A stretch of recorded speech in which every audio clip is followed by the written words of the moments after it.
So good afternoon everyone. I'm Francine May Duque. So our topic is all about Mansaka and tasaday. So we are the group 7. So who are the Mansaka? Mansaka derived from man means first and Saka means to ascend. The first people to ascend the mountains or go upstream. Mansaka the peaceful tried to do. But there was a time when they were a warlike nomadic group who fought the Moros and Mandayas to acquire slaves, which were essential parts of their dowries. Nakikipag-away sila sa mga umaagaw ng kanilang mga territory, ganon.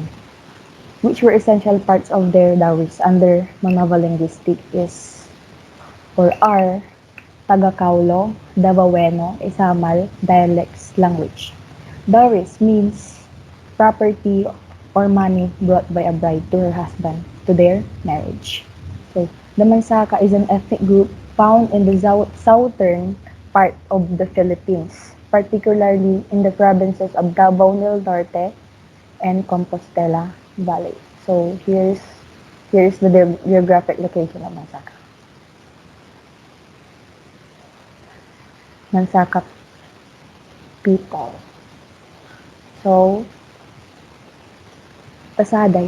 They were called Stone Age people, for they resemble the traits of people in the early Neolithic age called Stone Age. Tasaday is a small group of people living in the highland rainforest of Mindanao in the Philippines, and they were also called cave-dwelling people. Before their existence was first reported by anthropological investigators in the 1971, the Tasaday, numbering about 25 individuals, apparently had been living a virtually isolated, primitive existence until they were discovered by nearby settled tribes in 1966. Tasaday foods includes tadpoles, frogs, small fish, crabs, grubs, palm fruit, and wild bananas. The Tesade were dressed only in lion cloth and skirts made of orchid leaves, used only crude stone tools, axes and scrapers, and wooden implements, fire drills and digging sticks, and had no weapon for hunting or war.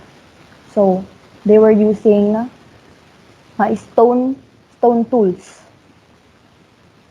And the Tasaday language is distinct from that of neighboring tribes and linguistic belief it probably split from the adjacent Manaba language 200 years ago. And they have no words for weapons, hostility, or war. They didn't even realize there was a country. They didn't realize there was a sea. They did not even know that rice was. What is rice was. And yan, matasaday. Ayan sila dati, ito na sila ngayon. So, the geographic location. Mindanao, part of Mindanao. And next is the world view. Angelica.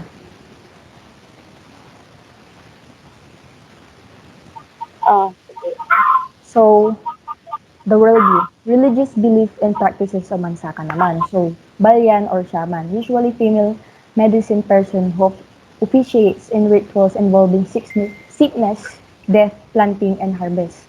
So, ang tawag sa parang ritual nila pag may sakit or naggagamot sila or nag-harvest sila or nagtatanim sila is Balyan or shaman. And Mansaka believes in a supreme being whom by they call magbabaya or yumanom. Mansaka identify themselves as utaw or people created magbabaya. So, magbabaya or yumanom, parang yun yung ano nila, God. Parang itinuturing God nila. So, the Mansaka believe in the saving grace of the Christian God, but remnants of the old religion, as in many ethnic groups, persist. Curiously, the Mansaka belong to various Christian denominations, often at the same time. Mansaka manawag or domestic gods are presented by wooden statues standing on a paranka or pedestal. Manawag have sixes which can be discerned on the sculpture and ornaments on the statues. Offerings are given to the manawag after rice planting, harvest, and before death. So, sabi diyan bago sila magtanim or mag-harvest or parang may namatay gano'n, nag-o-offer sila ng rice, nag-o-offer sila kay manawag or magbabaya. So, ito yung ano, yan, Damansaka Manawag of Damansaka Tribe in Davao del Norte. Ito yung magbabaya or parang god nila. These wooden statues represent the domestic god of the Mansaka tribe in Mindanao. To secure bountiful harvest, Mansakas appease evil spirits with offerings of food. Yan. Food, wine, and mama or betel nut, areca leaves, and lime. A manawag is kept on the ceiling near the kitchen and blackened with soot from smoke. Yun. So, next is sa ano naman kasi, sa Akan, tasaday, ano, ah, parang, parang kinilala or nilang God is si Manuel Elizalde because he was welcomed by the Tasadays as a hero, a god, a savior, and was regarded by the group as Momo Dakal, Diwata Tasadayor, or the great bringer of good fortune to the Tasaday. El- oh, Elizalde claimed that the leaves-wearing Tasadays were isolated, uncorrupted, and existed in the rainforests and caves without knowledge of the developed world. The group lived peacefully and had no knowledge of agriculture and hunting for food, running naked in the diminutive community. They were believed to be the last remnants of the Stone Age. Yun. Si Manuel Elizalde yung parang tumulong sa mga tasaday at nakatuklas sa kanila. So next is the courtship and marriage of Mansaka. akan. Good afternoon, everyone. Good afternoon, ma'am. I'm Angelica Soriano from Group 7. And I will be continue discuss or report the world view. Um, Courtship and marriage of Mansaka. Naririnig ba? Oo, sige. Marriage is arranged by the parents of the bride and groom. So, sa atin, um, sa culture natin, tayo yung nagde-decide kung sino yung papakasalan natin or sino yung makakasama natin for a lifetime. Pero sa kanila, yung culture nila, pag ikakasal sila, hindi sila yung kumbaga magsasabi na kung sino yung papakasalan nila. Kasi arranged marriage sila ng mga parents nila. Mga parents sila yung nagdidikta sa kanila kung sino yung papakasalan nila. Ganon, parang ganon. Mansaka maiden usually marries when she reaches 15. And then sa atin, um, kinakasal tayo, pwede na tayo ikasal pag nasa legal age na tayo, just like when we turning 18, ganon. Pero sa kanila, okay na sa kanila magpakasal pag nag-turn sila ng 15. It's just because siguro para sa kanila, matured na sila sa ganong age ng pagpapakasal. Or culture na talaga nila yon. Whatever. Tapos, the Part of parent, adulthood. the par, mm, the parent of the girl sets the amount of dowry for their daughter. So, sa kanila naman, bago ikasal yung anak ng babae, yung mga magulang ng babae is magde-decide kung ilan yung ibibigay na dowry or amount of money ng lalaki na magpapakasal sa babae.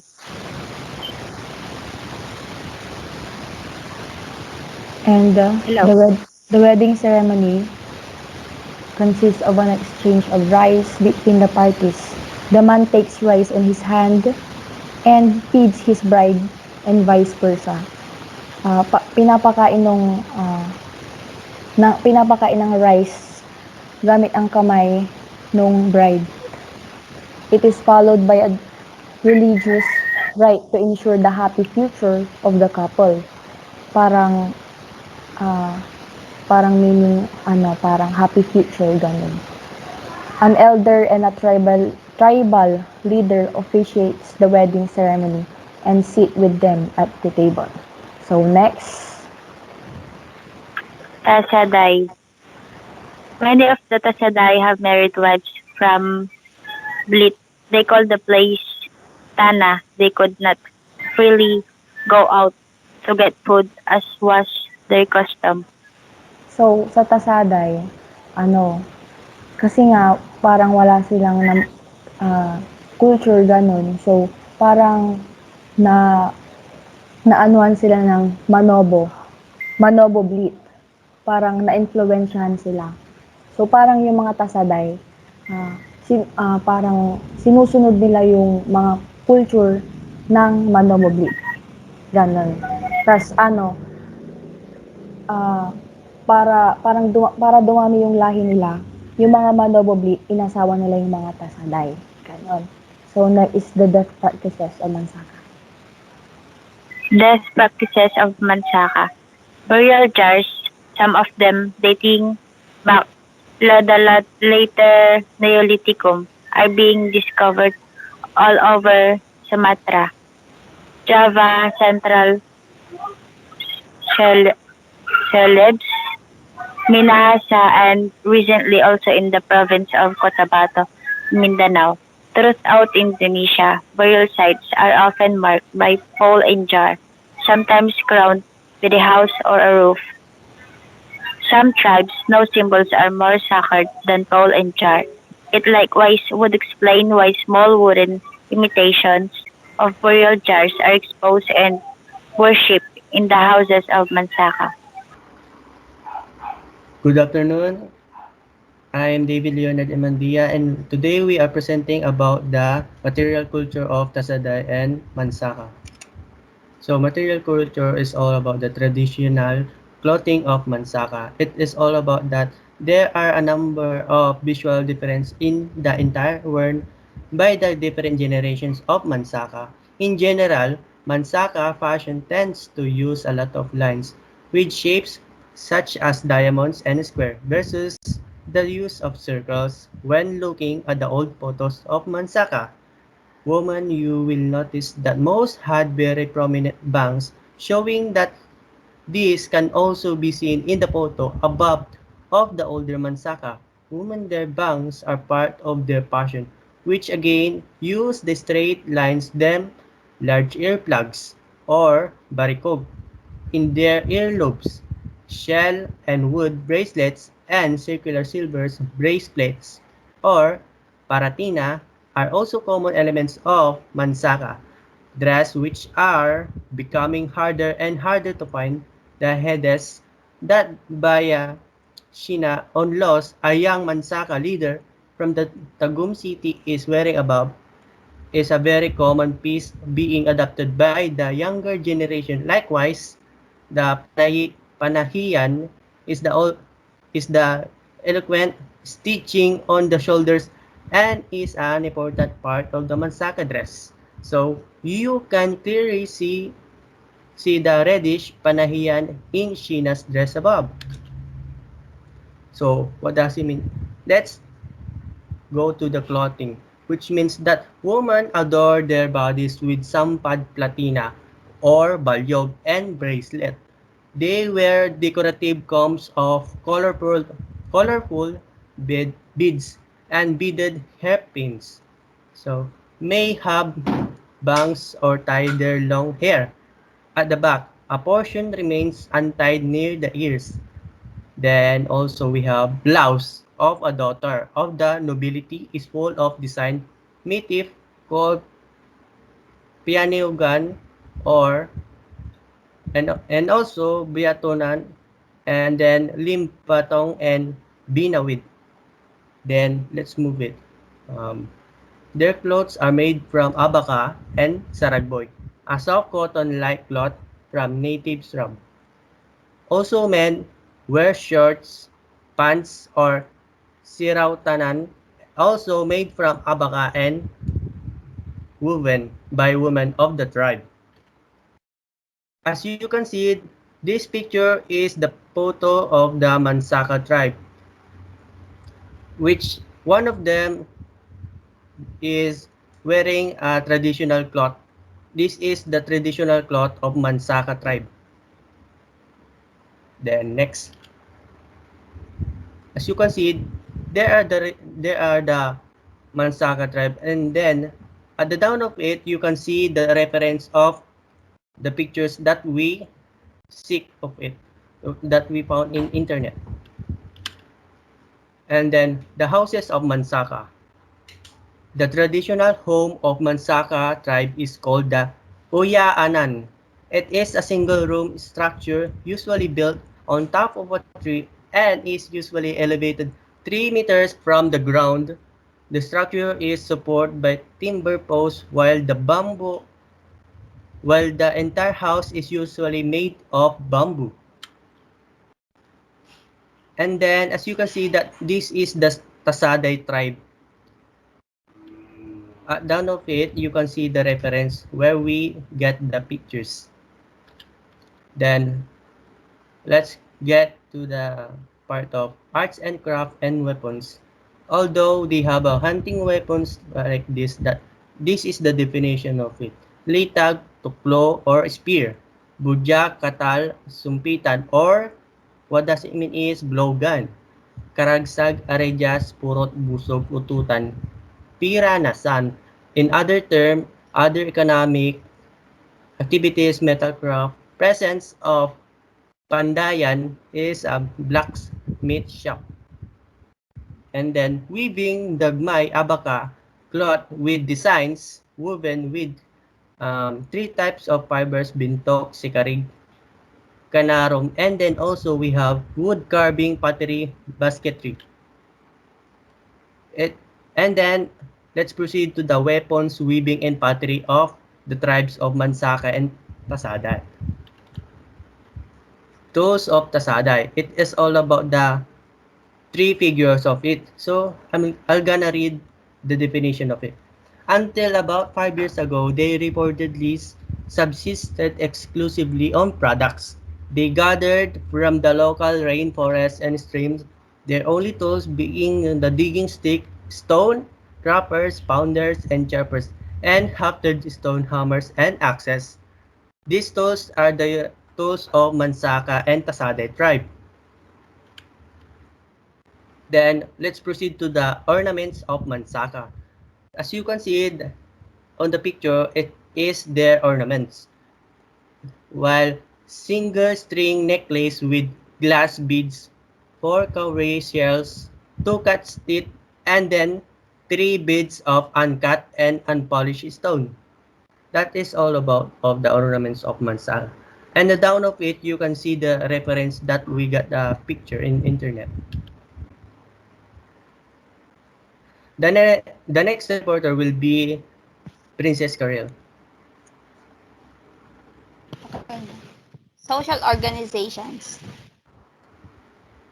Mansaka depends on kinship ties which regulate the interrelationship between families and between members of a family Mansaka. Family is patriarchal. The community assigns members to manage the farm. Men tasked in farm-related jobs, fishing and hunting. Women tasked to produce clothing and wave mats, help in the farm during the planting, weeding and harvesting times, cultivate crops as commercial products, to sell or barter. The Bagani class, how gun defended the community and went to battle. The Bailan, who can still be found, is a male or female, rest and healer. The commanders were farmers and the slaves who had been seized in raids belonged to the ruler and were usually given away as part of the bride wealth or kaboon. Next, the Mansaka of Balian. Though the practice of Balianism is no longer considered as part of the culture and practice of existing generation, the Mansaka people still believe that it is the most effective and affordable means of healing ailments. The Balians or Diwata, ano to Diwataha? Oo. Hindi ko makita. Are tribesmen who are known to have the power and ability to communicate with the spirits and cure ailments. With the help of their Abian, they treat disease believed to be caused by these evil spirits. Some old folks confess that Abalian earned her or his healing knowledge by being anointed by the anito or spirit of a dead person who has a Balian through dreams, by learning from their Balian parents, or by inheritance, or by learning the art of befriend, befriending the spirits. The Mansaka family is patriarchal. The father looks after the family protection. Wait lang. As well as takes the charge of the heavier parts of preparing a kaingin for planting and hunting for wild animals. The wife is in charge of household chores and undertakes the planting of the crops, such as rice, corn, kamote, gabi, squash, coffee, and abaca, and the weeding of the plat. The children's help in their mother's work. Traditionally, two types of families are recognized, and one of these are nuclear family and polygamous family. Nuclear family composed of the married couple and their unmarried children, while the other is a polygamous family is of one male and two or more wives with their children, though the latter is seldom practiced except in remote areas or long time ago. Tasaday. The southern Philippines have drawn the attention of anthropologists and social scientists that can be divided into two major periods. The discovery of the Tasaday in early 1970s, the eruption in the late 1980s, the Tasaday were portrayed as exotic in their isolation exotic. Others have been similarly characterized by descriptive, usually one-word labels.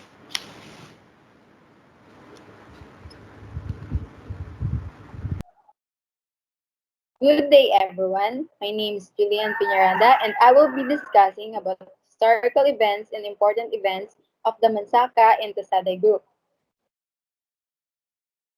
In Mansaka, there is no written history or written record in their history, and it is through Dawat that their history is being told and preserved. In a way, Dawat is a form of storytelling, and as the story is being told from one generation to the next, new information is added, thus making the dawat longer and longer. In accordance to Valderrama, there are three phases of racial development. The Indonesians who came to the Philippines in a series of emigration waves from 3000 to 500 BC intermarried with the native women and begot the Manobo of eastern Mindanao.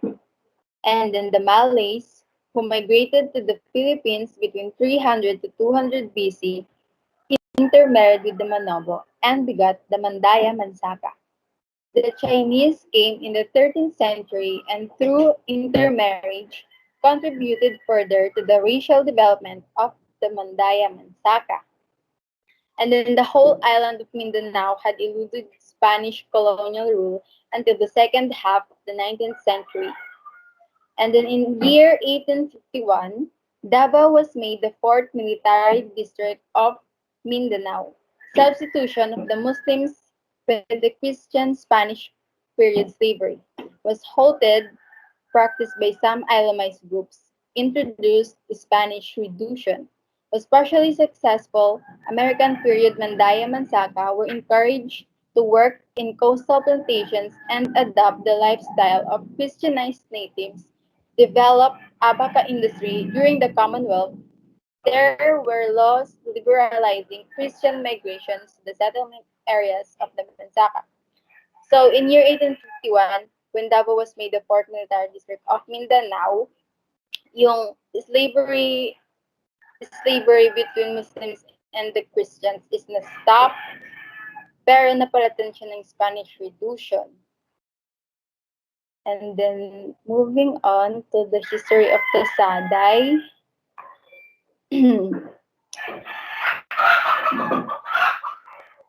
The Saday history. In year 1971, the news story broke of the discovery of a band of cave-dwelling people called the Saday, who were said to be living in a secluded area of rainforest in the Philippines. The discovery team was led by Manuel Elizalde Jr., the Filipino politician who headed the Presidential Assistant on National Minorities, the government agency then in charge of all Philippine tribal peoples. Pero actually before tong story na to, si Dafal yung isang hunter. Siya yung naka-discover talaga sa Tasaday and then he reported it to Manuel. So si Manuel Elizalde, siya yung kinikilalang savior or god ng mga Tasaday. They even call him Momodakil kasi nangako si Elizalde na tutulungan niya yung mga Tasaday. And then in year 1972 to 1973, the story gained worldwide attention mainly through the National Geographic Society, both from the publication of their famous cover story, and then Tasaday, and from there, the Tasaday film shown repeatedly on television stations worldwide. So maraming attention na nakot yung story ng mga Tasaday worldwide. So yung ibang mga researchers, scientists, lumipad sila papunta sa Pilipinas para pag-aralan and then intindihin yung way of living ng mga Tasaday. And then in year 1974, all contact with the Tasaday was stopped by the Panamin authorities. Pinatigil ni Elizalde yung mga pagpunta ng mga researchers and scientists doon sa area ng mga Tasaday.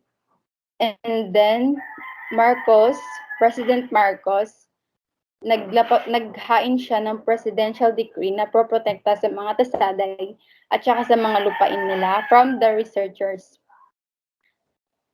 So, in the year 1975, the fame of the Tasaday spread farther with the publication of the book The Gentle Tasaday by American reporter John Nance. So, si John Nance, siya yung pinakamaraming knowledge about sa mga Tasaday. Siya yung AP Bureau Chief nung report nung discover sila. And then he visited the Saday 25 times, starting from year 1971 to year 2004. And then February of 1986, a month after the fall of Philippine President Ferdinand Marcos, sensational reports on the Tasaday again hit the international press, this time saying the whole story was a hoax. So, nung time na pinatigil nila Elizalde yung pagpunta ng mga scientists doon sa area ng mga Tasaday, doon na nag-start yung mga speculations nila na fake lang yung Tasaday at ginamit lang sila ni Elizalde. In March of 1986, Swiss journalist Oswald Eiten found the Tasaday living in houses and wearing regular clothes. So, ito namang si Oswald, pumunta siya sa Pilipinas para pag-aralan yung mga Tasaday. Pero nagulat siya nung makita niya na yung mga Tasaday, nakasuot sila ng normal clothes, tsaka nakatira sa mga nipa huts. Kaya, dun na, mas dumami yung mga nag-iisip na talagang peke yung mga Tasaday. But a week later, the German magazine Stern sent in the reporters. They photographed the same Tasaday man that Eiten had photographed, this time wearing leaves but with a pair of clothes, underpants showing underneath the leaves. So yung mismong farmer na ano ni Eiten, siya rin yung naanuhan ng na picture ng German magazine Stern. Tapos, in year 1988, members of the Tasaday tribe flew to Manila to file a case against journalists who labeled Elizalde's discovery as fake. Kasi, may nagsabi na farmers naman daw talaga yung mga Tasaday. Pinagbihis lang sila ni Elizalde ng dahon at pinatira sa cave para mapanggap. Pinangakuan daw sila na babayaran at proprotektahan ni Elizalde kung gagawin nila yon. Pero, these accusations, dininay lang yung lahat ni Elizalde. At sinasabi niya talaga na yung mga Tasaday, sila na lang daw yung nahuhuling remnants ng Stone Age. And then November of 1988, Asia Week stated that the Tasaday discovery is either one of the major anthropological events of the century or the hoax of the decade. That's all. Thank you. Group. Indigenous peoples in the Philippines face a range of threats from what they frequently describe as development aggression. As they struggle to defend their land, much of it is in areas of forest or mountain that are enriched in natural resources, and so conflict often arise with companies, many of them based outside the Philippines, who want to exploit those resources, mostly without the consent of the indigenous peoples. Mansaka indigenous women in the Philippines have many problems, including a lack of recognition of their ancestral land rights, suffer from property and injustice due to lack of education, technical know-how, security, social facilities, and microfinancing. So those are the problems that needs to inadequate support, especially of the woman. So, in order to be empowered to those rights of Mansaka, one of the Compostela Valley women, Angelina Baldassar, which is the program coordinator of Indigenous People Education Program, which to develop education curriculums and provides training in Indigenous people. Miss Miss Baltasar Ortiz spoke to Lucy Dean about the importance of empowering Indigenous women to be leaders. So siya si Angelina Baltasar A. Mansaka. The discovery of the while the discovery of the Tasaday was hailed as one of the most intriguing anthropological finds of the century and received broad international media coverage. When they were revisited and found to be wearing Western clothing using tools such as knives, mirrors, and other modern goods. In the 1970s, the tasaday captured popular and anthropological imagination as the archetypal hunter-gatherers of the 20th century.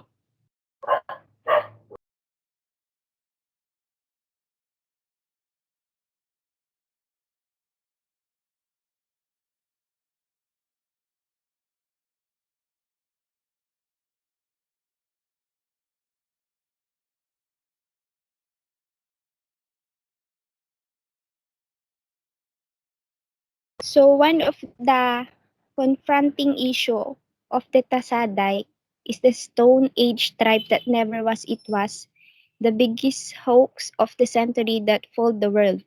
So in 1971, the Philippines shocked the world when a surviving prehistoric tribe was reportedly found in the rainforest of Mindanao. National media outlets from around the world feast on the discovery. Some of the headlines read, "Primitive Stone Age tribe discovered in the Philippines." It is the Stone Age tribe in the Philippines is imperiled. Lost tribe of three swinging people discovered in the Philippines. So it was asserted that their ethnic and cultural identity were really hoax. So when we say hoax, it was a malicious or a recognize the plan. So it was perpetrated by official of the regime of the former Philippine President Ferdinand Marcos in order to garner publicity and eventually to somehow profit from management of Tasaday forest land. During the earlier anthropological study, it seemed to indicate that Tasaday were indeed isolated. So it was during the Ferdinand Marcos on that malicious plan.